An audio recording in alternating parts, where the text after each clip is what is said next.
पशिगली आ गोटे mini blog रे। आज मो लंच थाली रे अछि भात राजमा तरकारी,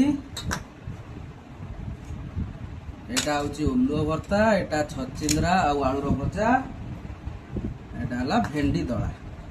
एबे हमें खाଇବା आरंभ करला।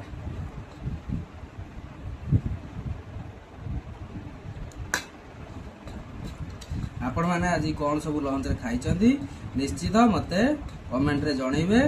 गला बेले चैनल को सब्सक्राइब करके जीवे।